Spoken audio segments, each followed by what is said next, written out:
What is up, guys? It's your boy Rick Kakis, and today we have a brand new Xur Location and Inventory review for the weekend of September 30th to August 3rd, and so let's get started. But really quick, today is the last day of the Advanced GG Creator Clash. Whoever gets more code usages in a month between me and MTash gets to give away a mini fridge to his fans, so definitely get on that link in the description. But as for Xur, first things first, he is going to be located in the tower hangar.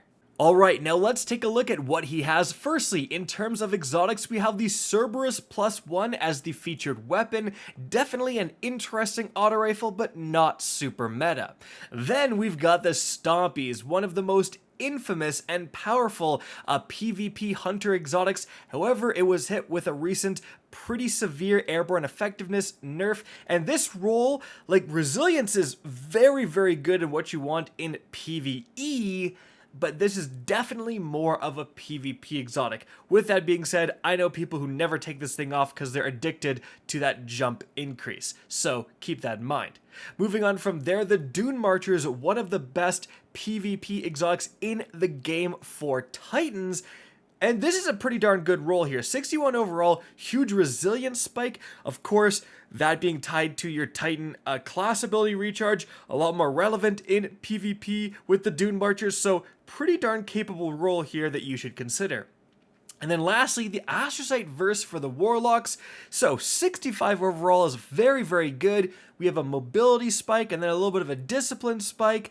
This exotic isn't super meta, but it's one of those things that the people who have dedicated their lives to being good blinkers, especially with this thing, they could be pretty scary to go up against in PvP. So again, keep that in mind. Alright, now let's check out the weapons here. Well, firstly, we have this Whispering Slap here. Killing Wind and Opening Shot, like, massively improving the accuracy. This will really help you land your shots, and an accuracy masterwork as well, but no damage increases. I mean, everyone's talking about the Trials bow that has kill clip, but, you know, if you really like bows, consider it.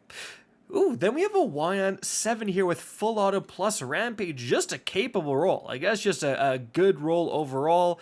Full auto is becoming an option, toggleable option in the menu though, so keep that in mind. But overall, pretty decent. Like if you need an arc pulse rifle for match game reasons and nightfalls and stuff, consider it. Then we've got the Friction Fire, Auto-loading Wellspring, Trash Roll, Timeless Vertex, Lead from Gold, Disruption Break. Not really a fan of that, to be honest. Whoa. Sojourner's Tail here with moving target and opening shot. Certainly with a slug frame shotgun. That's pretty deadly. And you've got full bore to massively increase the range. Now you do have, I mean, the best value you have is light mag, which is going to give you a little bit of a range increase as well. So like full bore, light mag, moving target, opening shot. If you're in the market for a totally decent, in fact, I would say this is a good PvP roll, like straight up. Is it that 5 out of 5 God roll? No, but hey, it will definitely be bodying some people in the Crucible. Then we've got the Fallen Guillotine here. We have the roll of Tireless Blade, where sword ammo is granted for every other powered kill, and then Surrounded. Definitely not going to be a bad roll at all, but not necessarily the God roll with this thing. And then lastly, we have the Lonesome Zen Moment demo. Not very good. Now, moving to the back, let's see these weapons. Well, we have a Hawkmoon here with Quick Draw, Arrowhead Break, Quick Draw. Not the worst. Also not the best, though. You have to really want Quick Draw. If you like swapping weapons all the time, if you want something to swap to specifically, this is the roll you want. Otherwise, I've seen better. Well, we have the Dead Man's Tale here with Subsistence.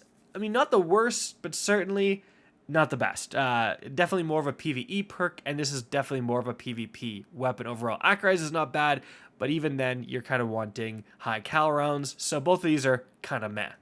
Alright, now let's check the armor here. 62 overall is not bad, but really not spiky at all. Well, 63 with a big discipline spike is actually not terrible. A little bit of wasted stats in mobility, in my opinion, a little too much in there. And then we have the helmet here. 57 is pretty blah. And, well, 60, I mean, you have a resilient spike here, which is what Titans want, but overall pretty meh armor. Let's check the Warlock. All right, for the Warlock, let's check these gauntlets here. 60 overall with, you know, you got a little bit of recovery, discipline, intellect. Really not terrible. Then we've got 65, which is amazing, but huge mobility spike, and then discipline if you're really trying to make a go fast Warlock, I suppose. Then we've got 63 with an intellect spike here. Definitely not a bad helmet for new players especially. And then 62, not really that spiky. Let's check the Hunter. All right, now for the Hunter, let's check these gauntlets.